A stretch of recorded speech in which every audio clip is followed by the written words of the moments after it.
Bonjour à tous et bienvenue dans Voyons voir. Dans ce numéro, direction l'Isère pour rejoindre le domaine des fauves. Ce parc zoologique de 3 hectares présente la plus grande collection de prédateurs à poils et à plumes de Rhône-Alpes. Rencontre avec son chef animalier. Bonjour Jean-François. Bonjour. Merci beaucoup de nous accueillir dans un écrin qui est quand même sublime, le domaine des fauves. Alors, la réponse est déjà dans la question, mais je vous la repose. Quels sont vos fameux pensionnaires ici ? Nous sommes un parc spécialisé dans les fauves. Donc nous avons effectivement des grands fauves, nous avons les tigres blancs, nous avons les lions, nous sommes juste à côté des guépards, mais nous avons aussi une belle collection de petits chats. Nous sommes la plus grande collection, nous avons la plus grande collection en Rhône-Alpes de félins. Mais donc tout ce qui est gros animaux, on va dire nos gros félins, et une autre partie où on a des petits félins, dont le chat le plus petit, qui est le rubigineux, qui fait 1,2 kg à peu près. Donc c'est vraiment un tout petit chat. On est bien d'accord. Donc ce parc est dit comme un parc qui a la plus grande collection de prédateurs à poils et à plumes. Alors il n'y a pas que des fauves, quels sont les autres animaux qu'on peut rencontrer dans ce parc ? Alors nous avons des rapaces. Tout simplement parce que ce sont des mangeurs de viande, donc des carnivores. Nous avons une présentation aussi donc, en vol. C'est un spectacle, nous faisons l'après-midi et le matin selon les saisons. Et ça permet au public tout simplement de voir des animaux qui évoluent en volant au-dessus de leur tête. Alors si on revient aux fauves, comment est-ce qu'on peut aller à leur rencontre ? Qu'est-ce qui est proposé dans le parc pour les rencontrer ? Là on est devant un enclos où il y a des grandes baies vitrées. Comment est-ce qu'on va à la rencontre de ces prédateurs à poil ? Alors la plupart des enclos ont des baies vitrées, donc on peut les voir de très près selon s'ils dorment, comme là ils font la sieste. Autre star du parc, et là on est en immersion, c'est avec les loups. Alors qu'est-ce qui est proposé pour aller à leur rencontre ? Alors les loups, ce qu'on appelle le territoire des loups, on fait une animation, on fait rentrer les visiteurs par petits groupes et sur réservation, carrément sur leur territoire. Alors on est très près, puisqu'on a des loups qui viennent à environ 2-3 mètres et qui viennent tout simplement voir ce que l'on fait. Et on a une explication sur leur vie, sur ce qu'ils font dans la nature et surtout leur rôle dans la nature. Alors cette approche de l'animal, vous la mettez en place aussi lors des séances de nourrissage. Quelles sont les espèces qu'on peut venir nourrir ici ? Alors nous avons des goûters, nous faisons des goûters, pour pouvoir tout simplement faire voir les animaux de très près, puisque les carnivores sont très sensibles à la nourriture. Et nous avons par exemple les jaguars, que nous allons nourrir tout à l'heure avec Romain. Et aussi, donc, on a aussi les lions, où on fait des goûters, et les tigres blancs. Vous êtes arrivé au parc en janvier 2019.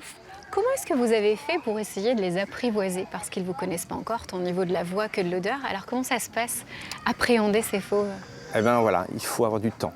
Il faut essayer on ne va pas dire discuter avec eux, mais simplement apprendre, il faut de la patience. Il faut toujours avoir de la patience. Il faut toujours regarder les animaux, savoir ce qu'ils veulent, en fin de compte, ce qu'ils veulent de nous.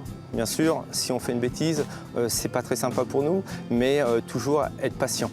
On ne peut pas forcer un fauve à faire quelque chose. Il faut être patient. Un dernier mot sur Graines de fermier. Là aussi, on peut aller à la rencontre des animaux qu'on connaît un petit peu mieux ou peut-être pas comme il faudrait. Ah oui, parce qu'en fin de compte, c'est notre mini-ferme où on va à la rencontre, par exemple, des moutons.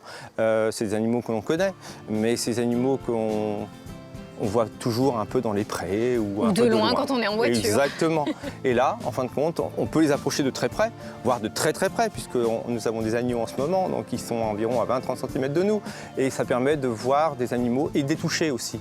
Parce que, on va dire, les grands, les petits, veulent toucher des animaux. Et là, forcément avec des fauves, on ne peut pas le faire, mais là, dans la mini-ferme, on peut les caresser. En tout cas, pour l'heure, il est 14h30. Je crois que certains ont faim. C'est l'heure du goûter pour les jaguars, je crois. Tout à fait, avec Romain. Allez, c'est parti, on y va. Merci beaucoup. Merci. Au quotidien, 4 soigneurs et un vétérinaire épaulent Jean-François dans la gestion des 180 pensionnaires du parc. Le temps de les retrouver à leur mission, direction Réaumont à 30 km au sud d'ici, pour découvrir une espèce atypique mais bel et bien intégrée dans la région. Pourtant si indispensable à notre quotidien, le monde agricole nous semble parfois lointain. Pour faire tomber les barrières, l'opération Prenez la clé des champs ouvre la porte de 34 exploitations en Isère. Mais toutes ne visent pas à nourrir l'humain. André Perrin ne vend ni viande ni légumes, il élève des lamas dans un objectif éducatif.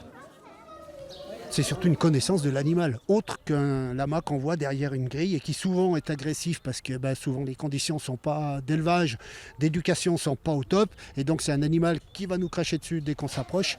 Voilà, donc c'est vraiment pour faire connaître l'animal dans de bonnes conditions, en sachant que moi je travaille beaucoup aussi, un tiers de ma clientèle qui vient à Réaumont sont des personnes à déficience, je travaille beaucoup de déficience mentale et c'est un animal à qui on peut vraiment demander une approche vraiment sympathique avec ce type de public et avec tout type de public. Ce jour-là, ce sont des enfants et leurs parents qui tombent sous le charme des petits camélidés. Paco, Zoltan, Nuage ou encore Willy ont le droit à des caresses, des câlins et des extras en foin. Et alors, t'avais déjà vu des lamas? Alors, ils sont d'où? Tu les as caressés? Oui, Qu'est-ce que tu fais là? je donne à manger aux lamas. Et alors, t'avais déjà vu des lamas avant? Non. Moi, qu'est-ce que t'as appris aujourd'hui sur les lamas? Qu'il y a plusieurs types de lamas. Il y a des lamas qui ressemblent plutôt à des caniches. Il est là-bas.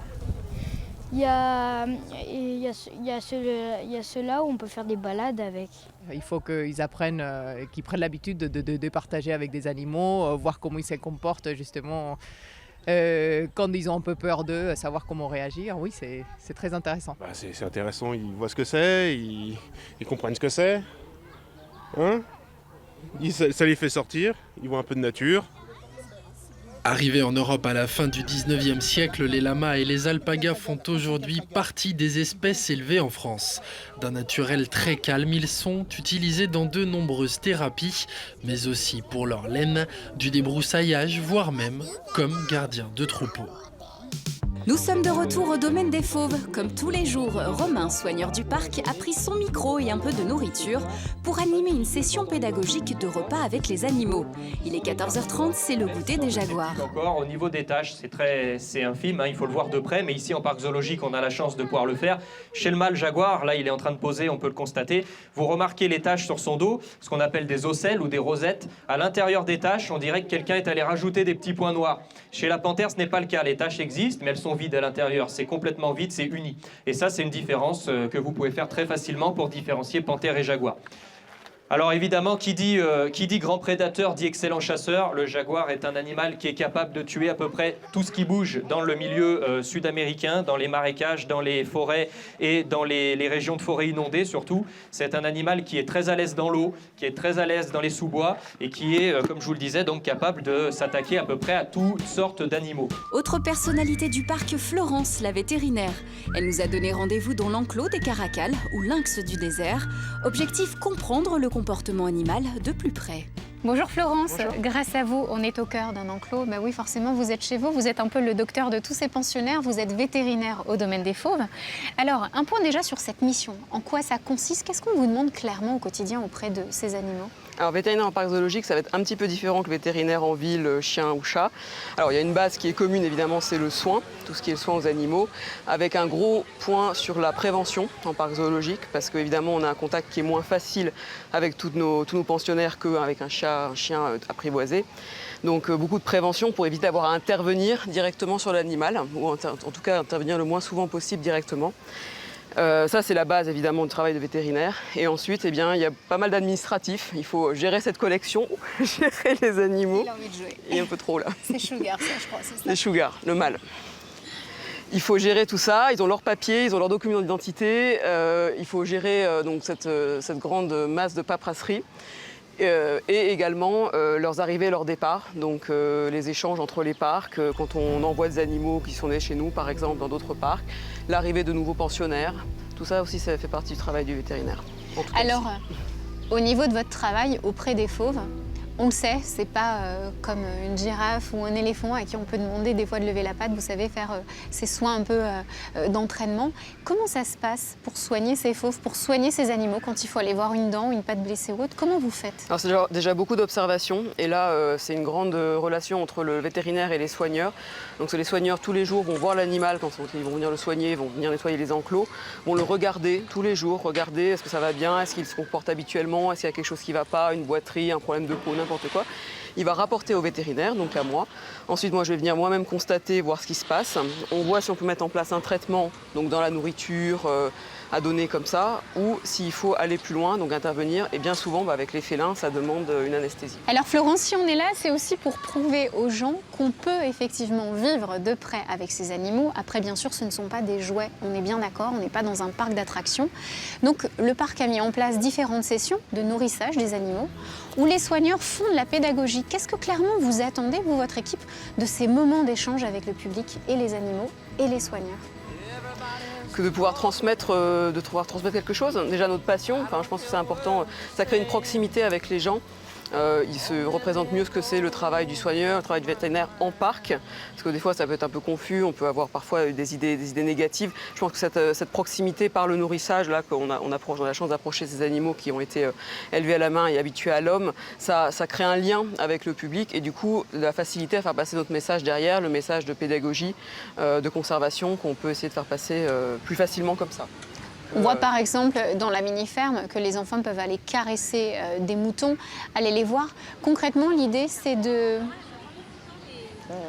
faire se rencontrer les animaux et les gens, oui. Parce qu'on vit à travers des images ou des documentaires à la télé, mais on a peut-être des idées reçues aussi. Et puis les enfants, de moins en moins, ils sont élevés à la campagne. Avant, les gens savaient ce que c'est une mouton, une poule, une vache, tout le monde savait. Maintenant, les petits citadins, ils ne représentent pas forcément ce que c'est. Ils ont peut-être encore moins l'occasion de les toucher, de les approcher. Donc la mini-ferme, c'est vraiment ce premier contact avec des animaux qui ne représentent aucun danger.